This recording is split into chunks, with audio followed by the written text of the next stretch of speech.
Welcome, my lovely little online family, once again to our regular weekly gathering on the virtual settee of YouTooSpain by the virtual pool.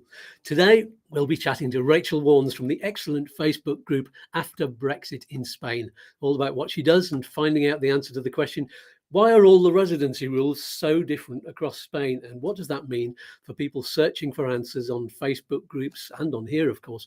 Plus, we'll be answering all of your questions about moving to Spain and living there. And there's always something a little extra at the end, as you already know. And so just stick around for that. If you've slept in and you're watching the recording of this show afterwards, you can find the time codes and chapter headings for each of the answers here or in the video description below. But no, watch the whole chat. Come on, gather round. It's time for our little tune. Let's dance.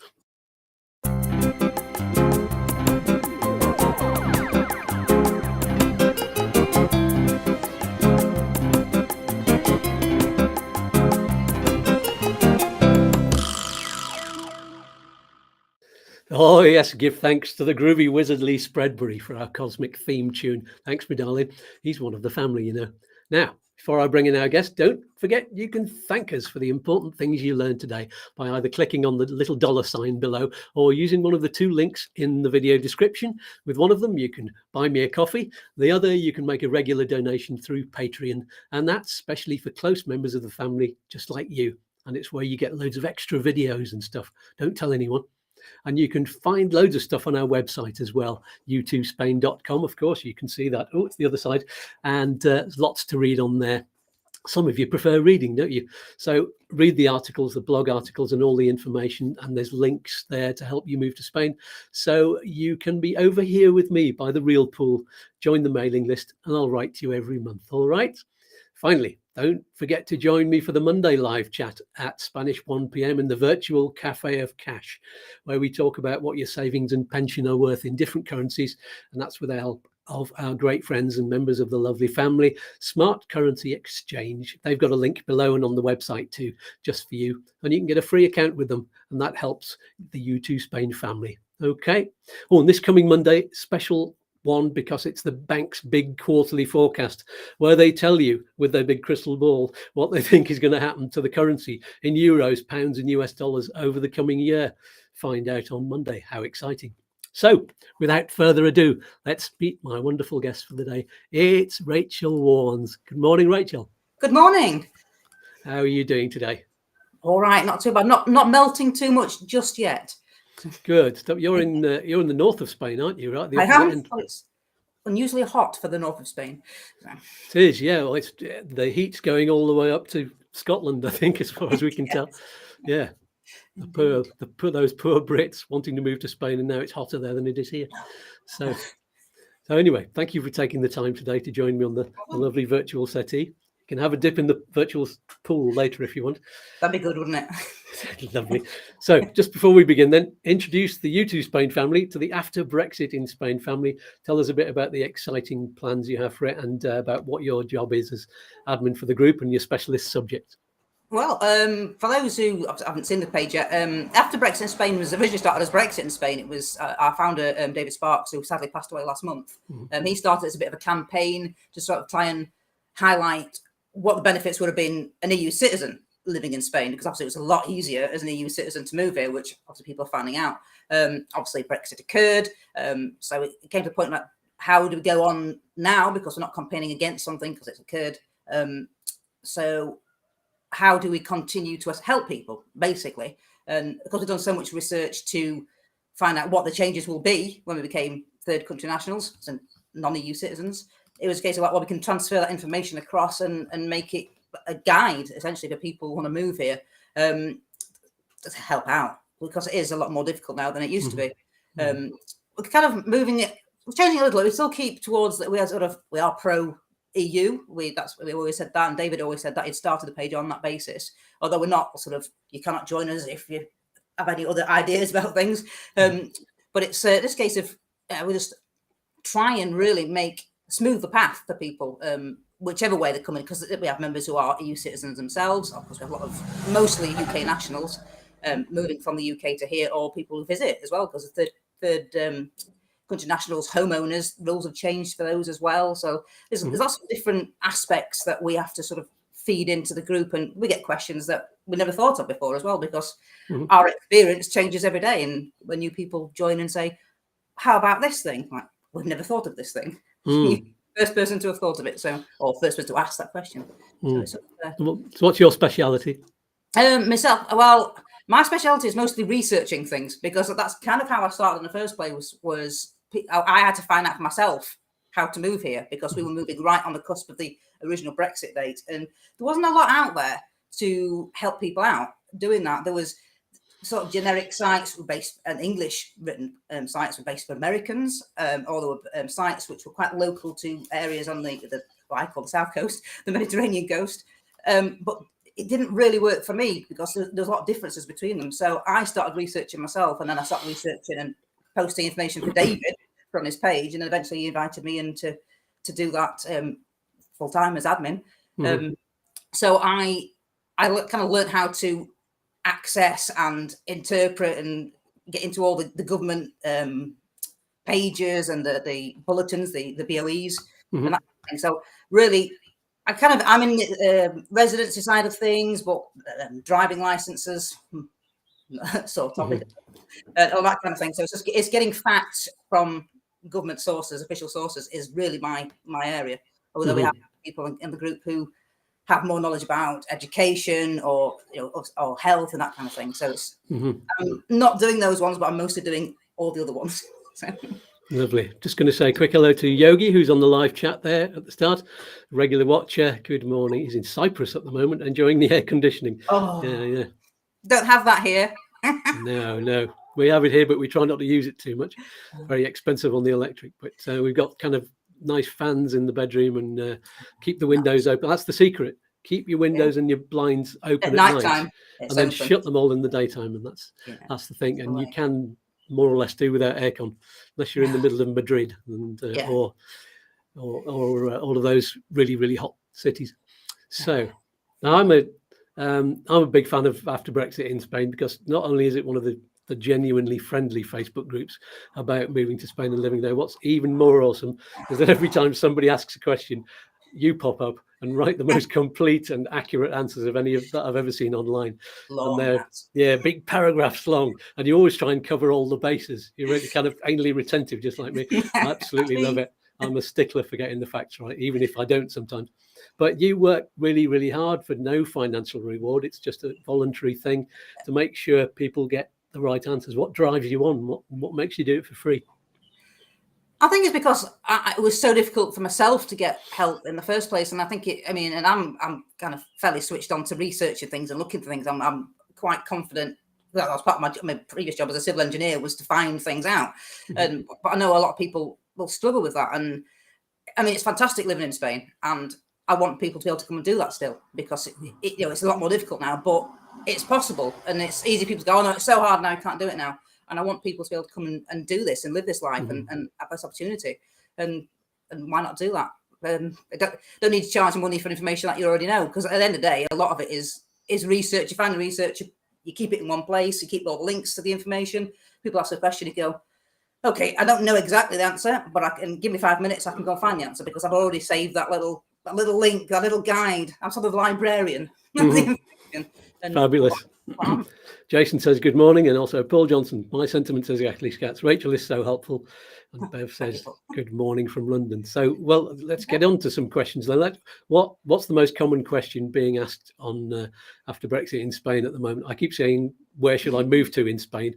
But is that the most common, or there are more obvious ones? Well, we have some. It does seem to come in strange waves. I don't know whether sort of get certain news articles appear, or certain things happen in media, or you'll get about questions about passports. For example, beginning earlier in the year, there was all a whole passports. You got to make sure you got your 3 months left and all that.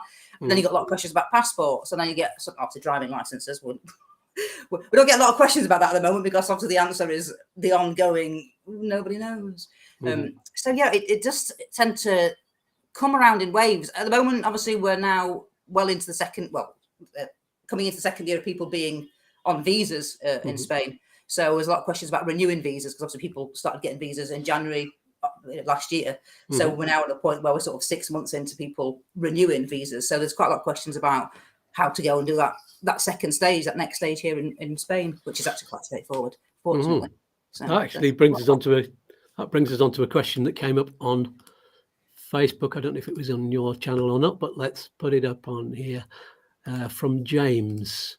I've been speaking to James on Facebook Messenger as well. We've been talking about this. It's an interesting topic about whether you're allowed to use rental money from your property in Spain if you've got it as an Airbnb, and are you able to use the fact that you've got a property in Spain on your non-lucrative visa renewal as part of the financial requirements?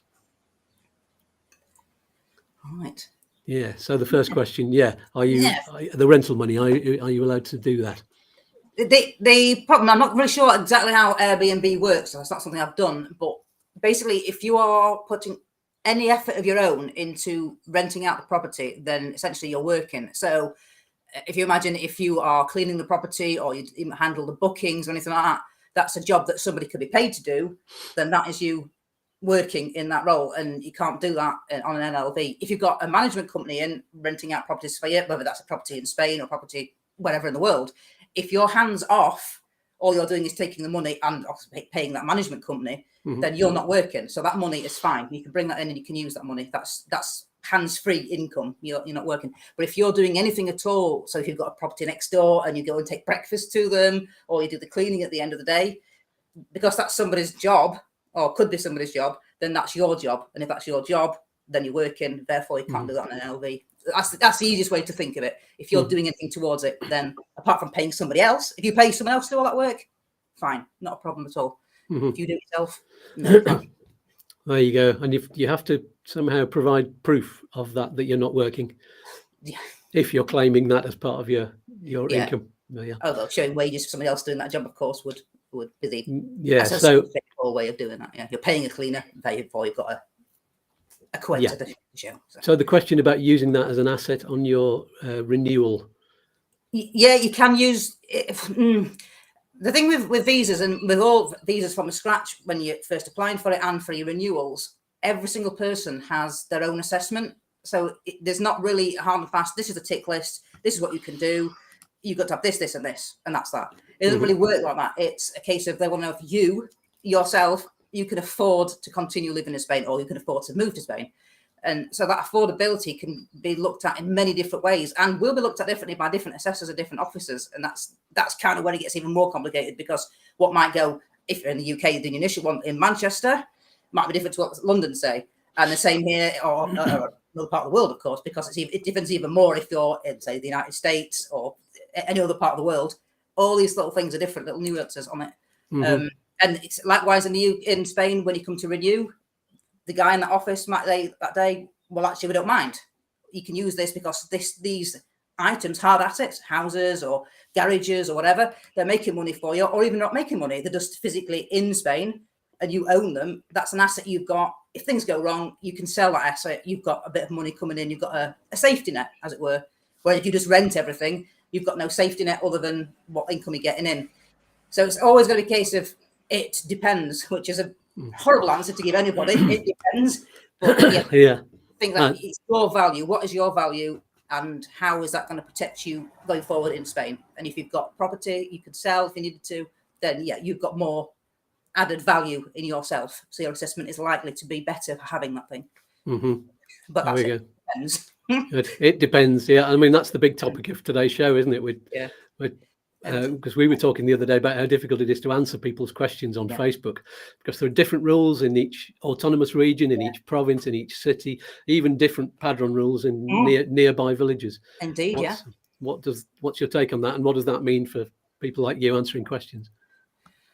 It is difficult, and as I say, that's essentially why I started doing this in the first place, because where I am in Asturias is different completely to where people are in other parts of the country, and it's easy for people to go, oh, well, I've done it, and all I had to do was this and this, or it took me a week to do the padron, or it took me a month to do a padron, or I got it there on that day. And people tend to argue about it. And it's like, well, actually, that's the way it is, because where you are, it may well be a month's process. Where I am, it might be I go in this morning and this afternoon I've got a certificate in my hand. It's very difficult to sort of, I suppose, because people living in Britain, particularly in the United Kingdom, everything tends to be the same. No matter where you are in the country, the rule is this, and the whole of the country works that way. Spain is very different because there's 17 autonomous communities. Oh, and then 2 autonomous cities as well, of course, because there's 2 cities in the African coast. And every one of them has their own rules. They've got the same basis at the top, but then when it comes down to each community, they can do what they like, within reason. But there definitely changes between how everything is processed. And it's very much, this is exactly how we're going to do it. And that's how it's done. And we say, this is how we're going to do it. And that's how we do it. And that goes for taxation. It goes for healthcare. It goes for the requirements for your residency. There is a basic sort of, these are the rules, which are set by the national government. But after that, it's going to depend exactly where you are in the country as to how that's applied to you personally. Yeah. It's very difficult. This is true. That James, whose question was up on the screen a moment ago, he's going to be in Valencia. And so it might be a good idea to just contact the place where you're going in for your renewal and find out what their attitude is on whether they allow hard assets or not. Yeah, definitely. Yeah. Call them in advance.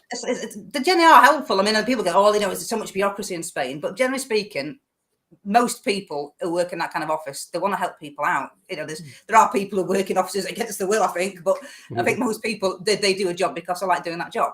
And they're going to want to help you out, because otherwise you go in once with one set of paperwork and it's not right. You've got to go in again. You've got to go in again. And they don't want to sit and do 3 different interviews with the same person. They'd rather one person came in, had the paperwork they needed that day, and then not see you again for another 2 years. They don't want to repeat because that's more work for them at the end of the day. So if you get an email address or go and speak to them or ring them up, if your Spanish is fine, get all the people and ask what they want to see. It's the easiest way of doing it, for certain.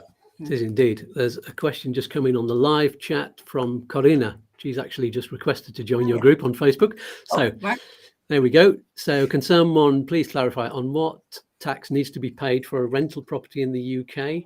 The income is not required to prove NLV. This will be one of those complicated questions that I'll have to then go, you'll have to see this information, because off the top of my head, I'm not, because you will be tax resident in Spain if you live here, then you've got, whatever else happens, you have to declare everything to Spain. You don't necessarily have to pay it here, but you will have to declare it here. So that's the first thing to remember. Always declare anything you get anywhere in the world, declare it to Spain. Whether you then pay on it will then depend on how that tax is treated by the UK.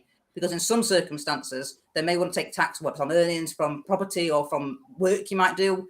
They might want to take that in the UK in the first place. And if you take it in the UK, you won't pay it in Spain. I need to have a look, see what it is for rental properties, because generally speaking, you're not really doing anything yourself to the rental property. It's occurring on its own in the background. Then that will be income that you're just getting here in Spain, and you'll pay it in Spain. But that's it's not set in stone that you'll pay it in Spain. But generally speaking, in most cases, Spain will have that tax. So maybe Karina, what you can do is once you've on the page, ask on the Facebook page. I'll look up for definite, see what the different clauses are, because the government UK tax is quite complicated. There's lots of get out clauses, which is probably an advantage. But there's lots of different nuances to it. Also, you can't just say you will definitely pay it here or you'll definitely pay it there, because there's too many variations in the UK tax law. Yeah, circumstances. There you go. She says, "Will do, thank you." There, perfect. Okay. So I was going to say you're one of the best groups for not allowing spam and advertising and all that kind of thing and self promotion, and you've quite rightly stopped me from doing it as well. Sharing videos 3 times a week. I'm just going to say, is that what makes you the best group out there? Yeah, we try and keep, because there's so much information. I mean, the internet is great because obviously the web gives you everything you need to know, but the problem is half the stuff you need to know is actually not. It's buried amongst nonsense, essentially. And once you know the real information, and you go onto sites and you look it up and you go, hang on, they're saying this and that's wrong, and they're saying that and that's wrong, and it's really actually quite annoying, because a lot of people then base the future on particular things they've read on Facebook pages from lawyers online. And if it's a lawyer's page, it must be true. And it's not. They're actually a lot of time repeating the same misinformation that they've read somewhere else, these pages, and it's just like, oh my God. So it's kind of, we like to keep it pared down to well, if we read it in, a government legislation, the bulletin comes out that says a particular thing, we'll put that up there and we'll use that information because that is the law on a particular product. How Spain tends to interpret their own laws can be a bit variable, because certain officers will go, well, it says that in the law, but we would rather did this. We know what happens, and we can't. There's no way we can sort of work around that, because officers and people in offices will do their own thing. But we'll try and put the facts down.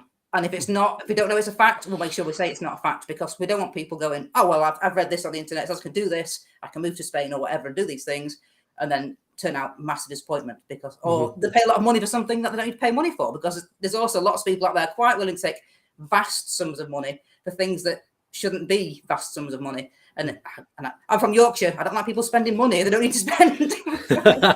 Absolutely.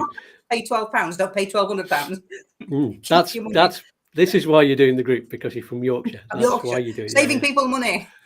Yeah. I got my parents from Yorkshire, which is why I'm doing a similar thing. I think it's designed for people from Yorkshire. I'm happy to say that this video is going to get past the admin this week, because you can't ban yourself, can you?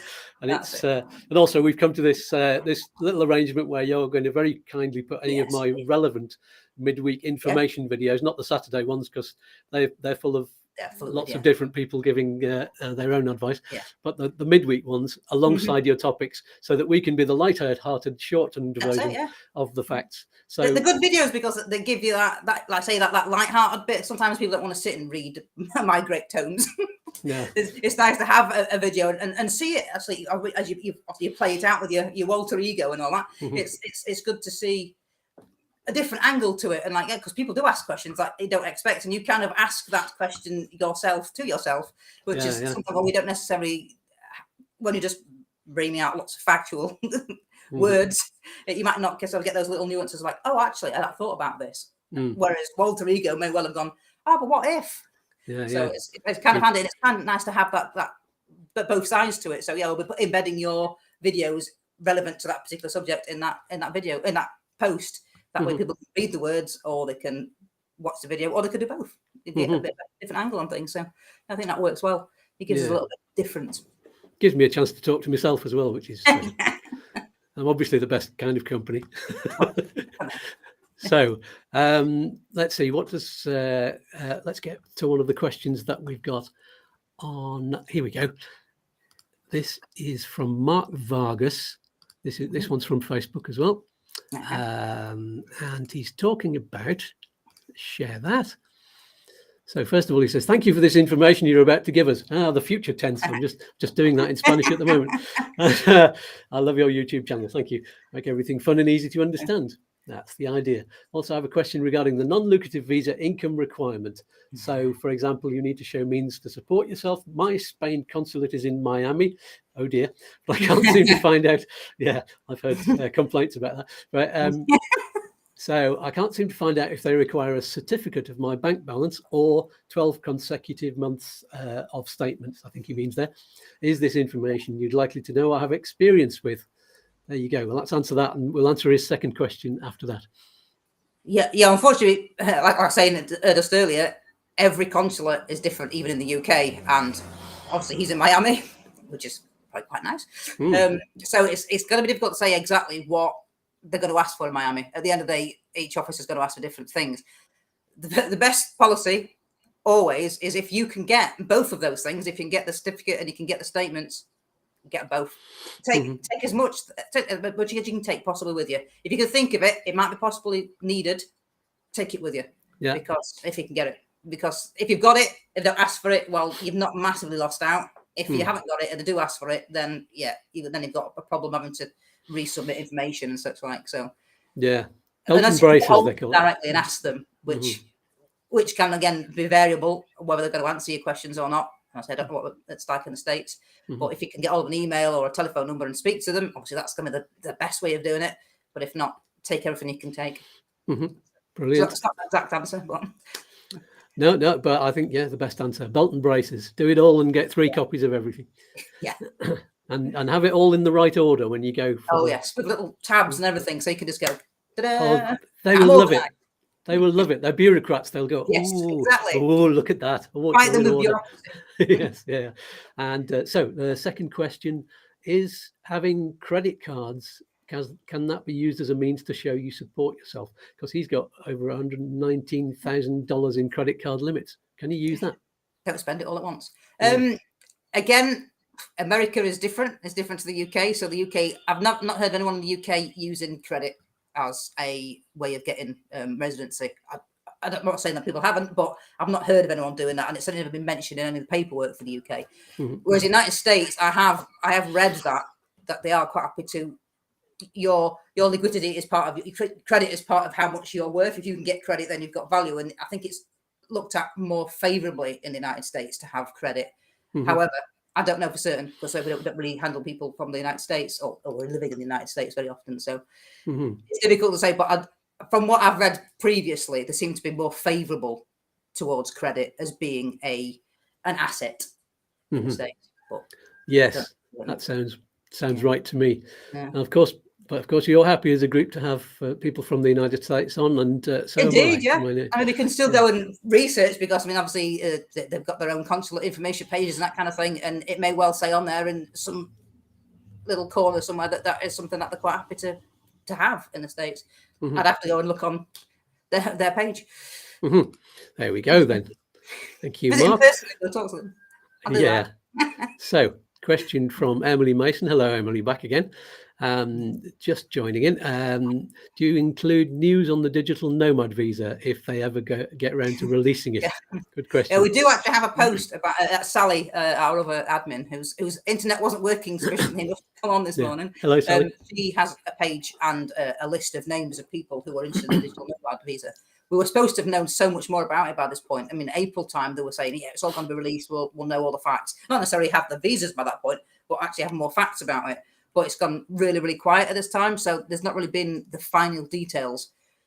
It is supposed to be still coming. It's part of that investment in Spain law that they brought in. So it's something it's written into law now that this is going to happen. But exactly when it's going to happen and what its nuances are going to be, we don't know, because it might be like the Portugal system where it's essentially residency and you can continue as a resident, or it might be like other countries where it's temporary residency, but in the sense that you're allowed to work here, you're allowed to live here, but then at the end of it, you have to leave.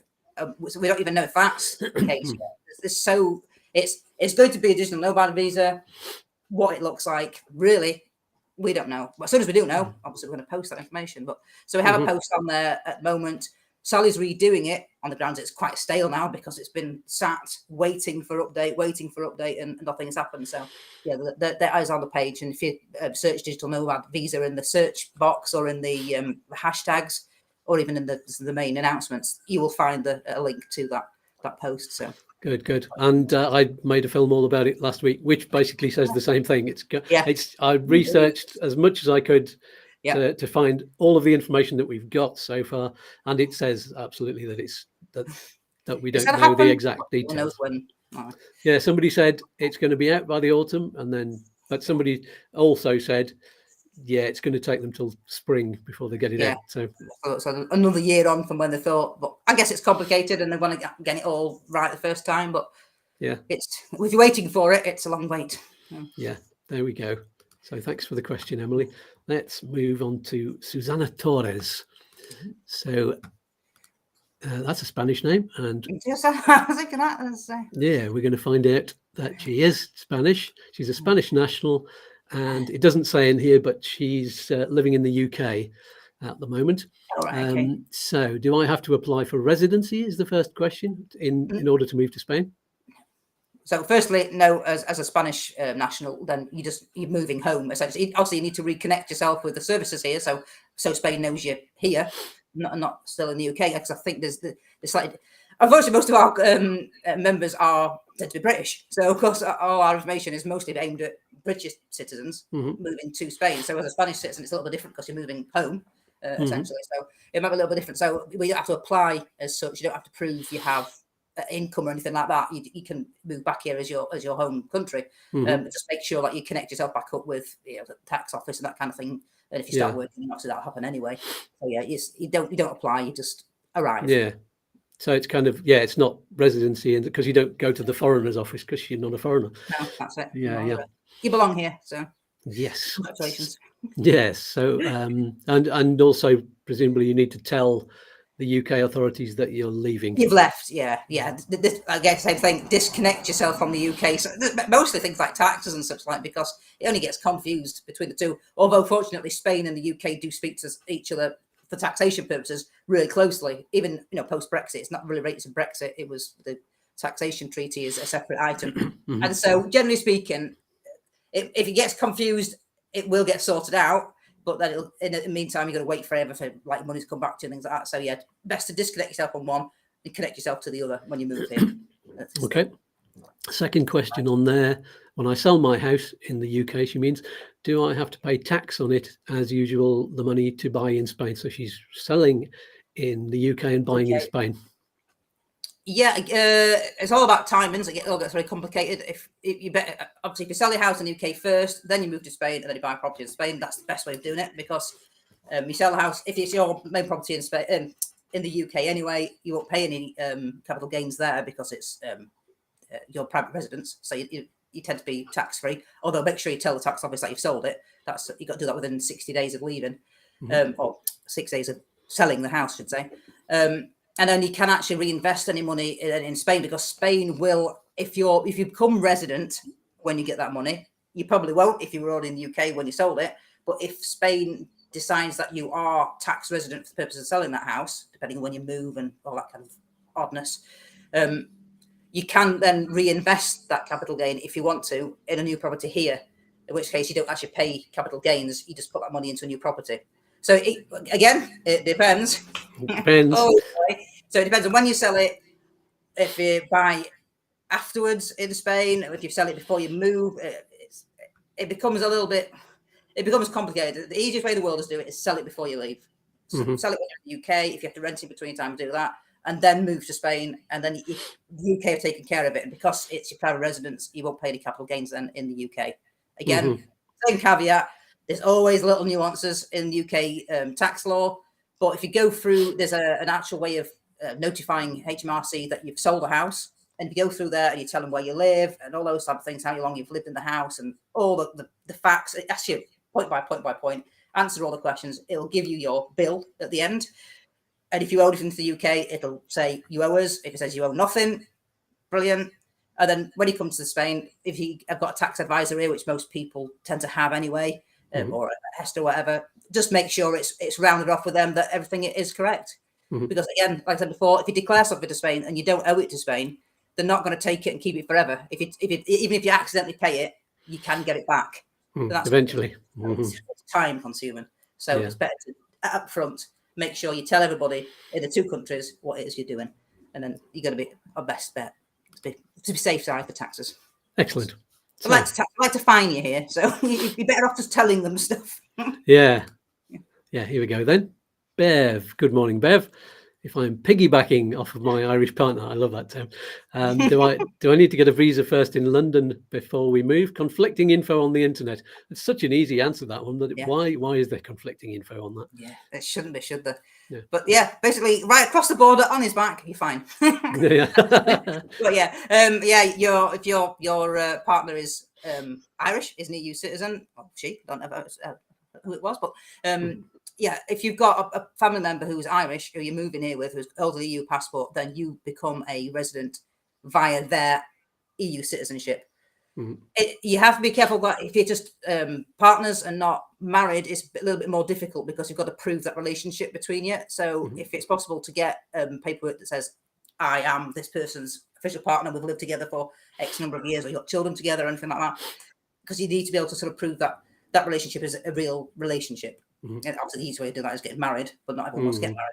But as long as you are de facto partner of an EU citizen, they move here, they get residency immediately after, like literally the appointment afterwards. 15 minutes later, you can then get residency as their family member, and you don't have to do anything in the UK or Ireland or anywhere else. Everything's done in Spain. You come to Spain, start living here, and it's really easy, as if you yourself were an EU citizen, essentially. Absolutely, which is exactly what I did, because I'm an Irish citizen, and we just straight over from Ireland to Spain. Not a Lovely. problem. Just rock up, It's as we say. It's the ultimate to be an EU citizen. Oh, Or it's just brilliant. to marry. And the Irish citizen, the EU citizen has to apply first. Yes, that's they've got to be the citizen. They've got to be resident first. That's the only point. But doesn't have to be a massive delay. You don't have to say, oh, got to be a year here and that. It's literally, if the EU citizen appointment's at 9 in the morning, your appointment could be at 15 minutes past 9, and you have piggybacked that residency. It's just that they have to be resident and have all their paperwork in hand, and then you join them. That's the only criteria. First appointment of the day, it has to be theirs, and then you join afterwards. So. And of course, there's always complications because for me and my wife Liz, lovely, hello Liz, if you're watching, from in the other side of the house, it's because we're both self-employed. In order for her to get her residency and get healthcare cover, which she can get for the free healthcare cover because of my autonomo, I had to apply for residency and also register my autonomo and get my healthcare card, and then before she could start her residency process. Right, So again, there's always, it depends. There we go. Oh, whoever's going to get married, I recommend it. Well, not for any other reason than it's easier to get residency. No, have a joint bank account for several years is a good one, or have children that you know that you've had together. Those are the two biggest things that we'll say. That's the biggest proof there. There we go. Which question are we up to? Hugh. Let's have a look for Hugh's question. I think this is an easy one. Question from Hugh. There he is. He's Irish. Oh. Once my Irish citizen comes through, good luck with that. I know I can move and work in Spain. Question is my wife, who will be a UK citizen with will she have EU rights? Would she be able to work as well? Yeah. One word answer. Definitely yes. Because as soon as you become the family member of an EU citizen and hold that card, you essentially become an EU citizen by proxy. Everything that your EU partner can do, you can do. So you can work, you can use all the systems like an EU citizen does, and you can even travel around Europe much like an EU citizen as well. You can go to the parts of the EU and Schengen. You still got you can only do 3 months in any other country because that's immigration rules for individual countries. But you can continue to travel around in Schengen from one country to the next, things like that. So you are an EU citizen by proxy by having that relationship and having that card. You can have the identity card to take that you're resident in a Schengen country, and you're free to go around, free to work, free to move anywhere else in Europe and work. So, and it's worth saying that the EU citizen doesn't get the TIE card. They get an EU residency card. That's what I've got. It's the flimsy, bendy thing that you have to be very careful. Well, they're getting replaced eventually. So you have a proper one, a proper card, plastic one eventually. If you're lovely. And your UK partner will get the TIE. Proper TIE, that's right. And I'll just say family member of the EU citizen across the bottom, and you'll be free to reside and work. Just do anything you want. You get almost all of the rights of a Spanish citizen. Exactly. Almost. There's certain voting that you can't do, I think. Yeah, that's right. But generally speaking, you're very, very similar in all counts as an EU citizen. So. Wonderful. And we've got final question that we've had from the internet is from Jorge. I guess that's a Spanish name. That's Spanish name, isn't it? To Rachel Warnes, there you go, he's even written to you. As a dual USA Philippines citizen and with residence in both countries, how do you become a resident of two countries at once? There you go. Anyway, would it be expeditious, lovely word, his English is brilliant, to apply for NLE Pensionado from the Philippines, although all pensions are from the USA? Do you know anything about that? Pensions, not in that sense, no, about moving pensions to elsewhere. Because as I know, as a UK citizen or an ex-EU citizen, it's whoever paid your pension last, whoever you last contributed to was the person who pays your pension. I wasn't aware of any system where you could move that, round in circles to get it from a different direction. So I'm not aware of anything to do with that because it's different systems anyway. It's American system and the Philippine system, so it's not something I know about. Generally speaking, it's the last people you contributed to will be the people who was responsible for your pension. So if a British person works in France to the end of working life, then moves to Spain. It's France who's responsible for them, not the UK, even though they're UK national. So, and that would be I would have thought that would be the case. If he last worked in the United States, then the United States would be responsible for his pensions.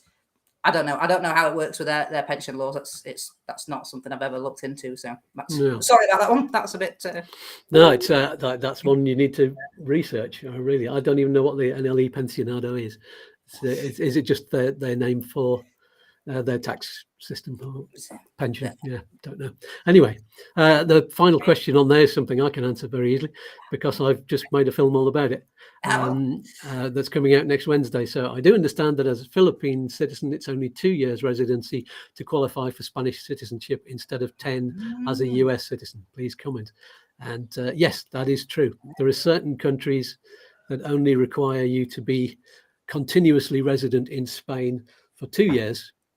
And the Philippines is one of those. Andorra is another one, and any Latin American country. And the Equatorial Guinea is another one. I'm just remembering it because I wrote all these things down yesterday. And I think there's anyone who's of Sephardic Jewish origin in Spain. So there we go. I think I remembered all of them. Anyway, there's a video coming out next Wednesday all about that on this channel. And there we go, Jorge. Sorry we couldn't answer exactly on that. The first one, But yeah. Maybe put it on the After Brexit in Spain group and see if you can get an answer on that one. Well, that's a whole new area. Yeah, why not? I'm sure you'll love to go and do the research. There we go. So I was going to say, are there anything you know about the Digital Nomad Visa? I had that in my notes, but we've already talked about that. One of the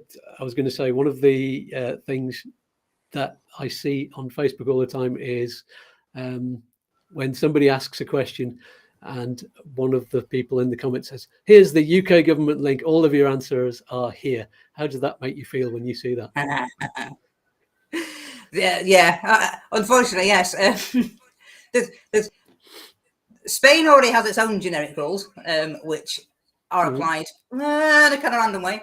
And then the UK kind of bases its information on their generic rules, but then sort of tend to be a little bit more flexible with what the actual facts are. So it tends to be, it's a bit like Chinese whispers. By the time it gets to the UK government pages, it can be a little bit not quite what it should have been. I mean, a lot of what's on the UK pages is good information, and it's a good starting point, certainly, for finding information out. But yeah, don't rely on the UK government page for it being exactly how things are, because there's definitely stuff on there that's either out of date, which is like the healthcare, because they basically say that if you're a permanent resident in Spain, you get free healthcare. That's not the case in most of Spain now. That stopped being the case in 2012, so that's actually quite old information now, which hasn't really filtered across the UK government pages.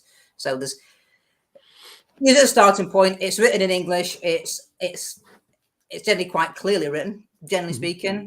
But yeah, don't take it as read that as gospel. Then Spain agree with that, and then your local office is going to agree with that, because it's not you're three places away from the place where you're actually going to go and have that conversation. So it's a good place to start. Yeah, definitely. But you need to do worth looking at. It's a really good information source. Actually, about the UK government pages.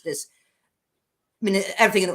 Part of it is difficult to navigate around because some of it's quite illogical, and it'll have links that take you back around in a big circle. But once you sort of get into it and look at it, you'll find out a lot of information on there that's quite useful for basic planning to start with. But Spain's where you want to really be asking the questions about Spain, because they're on the ground basically, and it's their laws. So it's just one of those things that comes up a lot. I think there's certain ones that make me laugh the most. There's people who come on and say, "What are you doing on Facebook asking this question? You need a lawyer. Don't trust anybody on Facebook." And my answer to somebody was, there are lawyers on Facebook as well.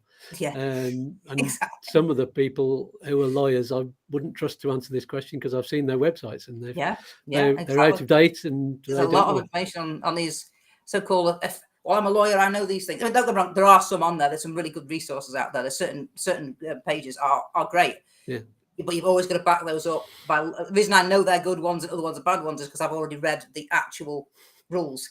Yeah. And it's then because we will quote them, we will put people information from particular lawyers and other sites, third party sources on our page, because they tend to be written in a way that are understandable. They're not just droll facts or just legal jargon, because obviously a lot of the stuff is just mind blowing if you're not used to reading all that kind of stuff. So there are sites out there that are good, but there's an awful lot that it's pinch of salt time, because there's a lot of nonsense pervade on these pages as well, and they're willing for you to pay for them for the right information. That's the problem. They can tell you stuff and they go, well, if you give me €1,000 then I'll tell you a bit more. I'm like, you can probably get the information for free if you find the right sources, and that's the difficult bit, is finding the right source, unfortunately. Yeah. So much information that's not accurate. That's right. And the other comment that gets me laughing every time is, well, you've had since 2016 to sort out your stuff. Then why didn't you know? Everybody knew since then, but I just drop your life where you were at that moment. yeah. And the evidence that is a ridiculous comment is somebody like you still didn't know things in 2019 and 2020 when you came over. Yeah, and I'm not the kind of person who doesn't look into it. I mean, the reason we moved was Brexit. I mean, we did come out here purely to get here before the UK left, because I knew it was a lot easier to get. Once Brexit was done, it was going to be difficult. And now it turned out that it took another 2 years for them to actually finish, finish Brexit, get it done, as it were. So I knew quite a lot at that point, as in what the basics were. That if, as a third country national, it was this. As a EU citizen, it was this. This is easy. That's not. But the actual nitty gritty, it's difficult, and it takes a lot of sifting through information. And when the withdrawal agreement first came out, actually, there were some good sources out there giving you the information, which was great if you are withdrawal agreement qualified, if you live here on time. But once you get beyond that point, there's not a lot out there, and it's difficult to sort of navigate between it all. And saying, oh well, yeah, it's 2016, that's all well and good, but people, if you've got to physically move here, for some people you can't just drop your hat and move here. It's all right. I mean, we were fortunate in that the kids were adults essentially that left school. We both had jobs we could take with us. We were mobile, so we could say in October 2018 it was right. It looks like it's going to be a hard Brexit. We need to get out there now because we had a house here already. We wanted to tie to it, so in case like we can leave, drop everything, go. So many people can't do that, and it was a case of like, it's not easy saying, oh well, you knew these things, but even if you know it, if you can't physically leave the UK because you've got things like the children are finishing school, or you've got a career that you need to do another 2 years, and you couldn't just go. We were fortunate we could, but so many people can't do that. And well, people just go, oh well, you should have done it earlier. It's like, yeah, there are people who could have done things earlier. It's true. There are people who kind of like, oh, it'll be fine. But there's a lot of people who circumstances meant they couldn't move here in time to do it the easy way. And so our job is to make sure that those people have to do it the hard way can still do it and get the information to do it as easily as they can the hard way. So brilliant. So we've got a couple more questions on the live chat. If you have any more questions, by the way, then put them up there now. There's a bit of a delay before the questions appear on the live chat on the screen, so get them up there, because we're moving close to being on for an hour, and that's normally about the time that we say goodbye. So Alan Lackenby says, this may be off topic, but when you get your visa, how do you get your prescriptions capped? Is it age related? We're both under 60. Do you know anything about that? It will depend how you get your healthcare. After if you come to Spain non-lucrative, then you obviously have to have private healthcare, and it generally tends to be the case that you will pay for what you need. If you've got prescriptions, you'll once again, I'd have to look at it exactly. I think there's certain conditions where you're assisted with your actual prescription charges, but generally speaking, in Spain, most of the time you will pay at least some of what your prescription. Generally, when you're retired, it's income related, so you'll only pay a very small percentage, depending if you've got a small income, or you'll pay a full amount if you've got a large income and that kind of thing. But so it will depend. But if you are non-lucrative and you've got private healthcare, generally speaking, you will be paying your prescription. If you need anything, you will have to. Most things you will pay in full. However, prices here do tend to be a lot lower than they are in the UK, so that's the one benefit. Things don't cost as much here that they do in the UK. So that's true. Definitely cheaper than Ireland as well. Yeah. It's worth looking into if you're thinking of coming out here and you rely on certain prescriptions. Find out what the charges are going to be if you have to pay all up front, find out for yourself what's going to cost you, because obviously it makes a big difference to your monthly outgoings then. And also speak to healthcare providers, because some will have better advantages than others. And, you know, if you've got to pay quite a lot towards your prescriptions, that might weigh off a little against what insurance you're getting. So it's worth just researching that up front as to what it's going to cost you, because generally speaking, you will pay for prescriptions in Spain. Even if you're on national health here in Spain, you'll pay something towards your prescriptions. Yeah. Make sure your healthcare insurance do have the ability to do have doctors that they work with in the particular area you're moving to.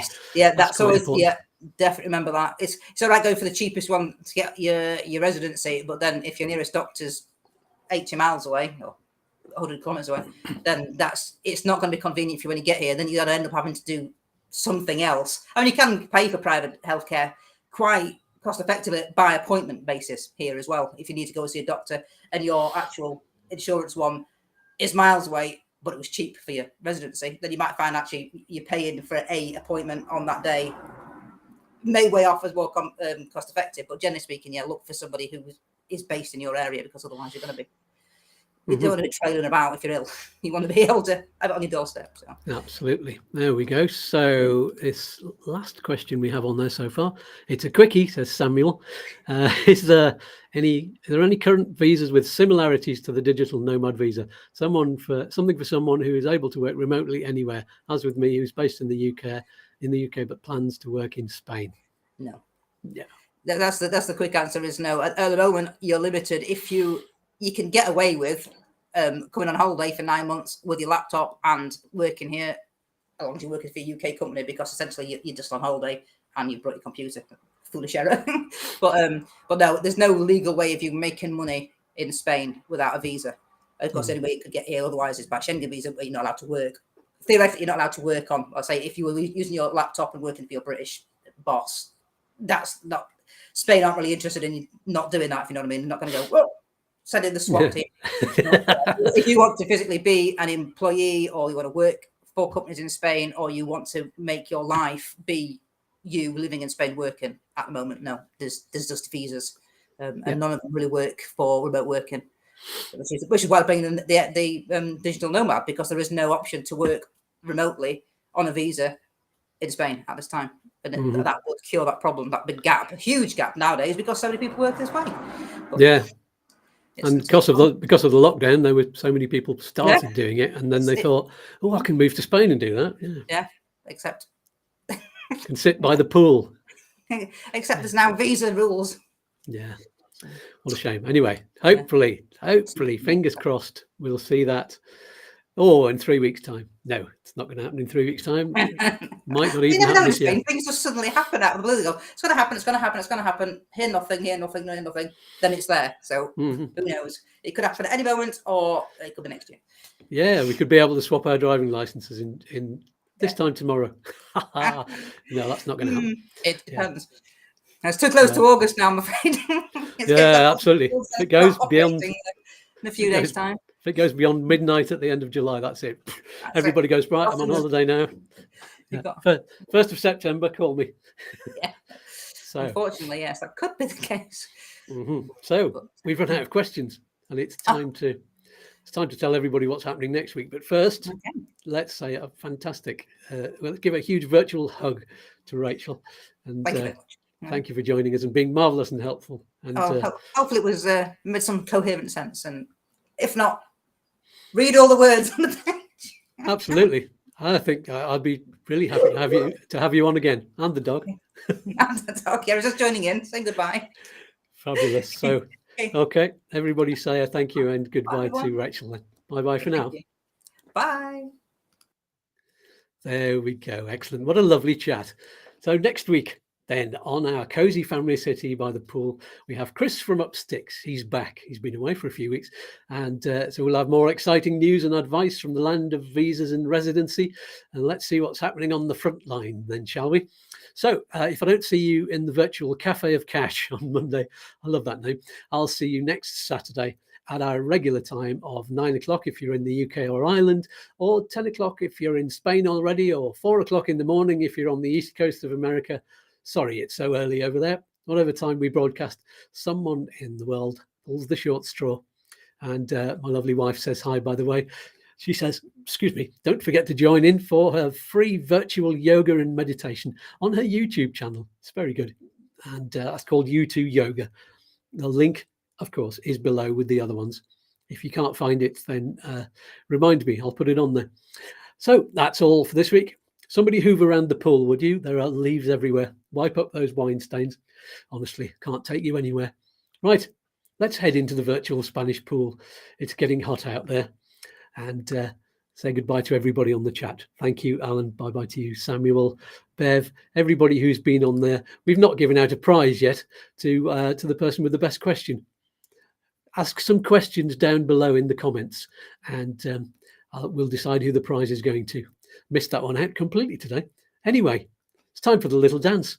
Peace and love. We'll see you next time. Bye for now.